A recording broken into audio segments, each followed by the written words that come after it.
हीनू और पुन्नू गांव आए थे। गांव में खूब मस्ती भरे दिन गुजर रहे थे उनके। पढ़ाई, होमवर्क, प्रोजेक्ट वर्क और ग्रेड की एबीसी से दूर, निश्चिंत और मगन थे वो दादाजी के हृदय के टुकड़े थे। दादी पल पल उनकी बलियां लेती थी, उनके खाने पीने का पूरा ख्याल रखती थी। जैसे ही तारे आकाश में निकलते, वो दोनों दालान में बैठकर दादाजी से कहानियां सुनते थे। दादाजी की कहानियों में फैटम, बेताल, चाचा चौधरी, नॉटी, बॉब नहीं होते थे। होती थी परियां, राजा रानी की कहानियां, राजकुमार, नीला सियार, चूहे कबूतर की दोस्ती की कहानियां। ये सब उन दोनों के लिए एकदम नई बातें होती थीं, मजेदार, जिज्ञासापूर्ण, संदेशपूर्ण। ये कहानियां हीनू पुन्नू को रुलाती, हंसाती, डराती और शिक्षा भी देती थीं। आज शाम एक कहानी दादाजी की पोटली से निकलकर आई दोनों के सामने। वो कहानी थी गांव के तालाब की।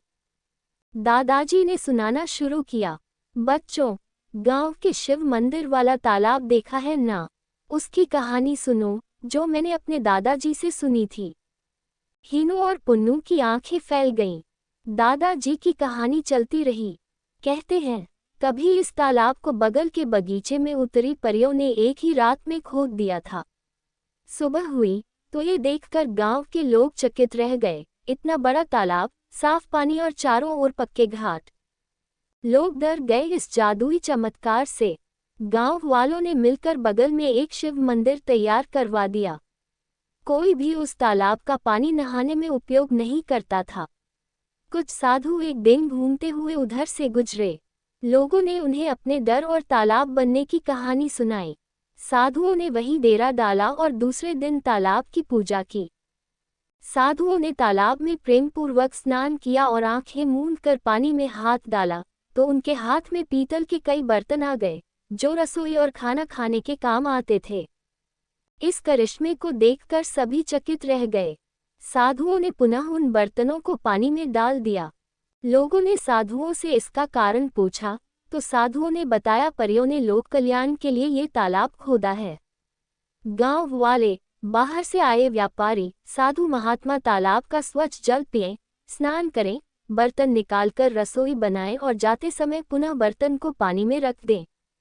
किसी ने एक बर्तन भी चोरी की तो फिर तालाब में कभी भी कोई बर्तन नहीं मिलेगा और तालाब सूखता चला जाएगा। कई वर्षों तक ऐसा ही हुआ। एक बार एक लोभी व्यापारी गांव में आया। जाते समय वह तालाब से बर्तन लेता गया। तब से ये तालाब छोटा होता गया।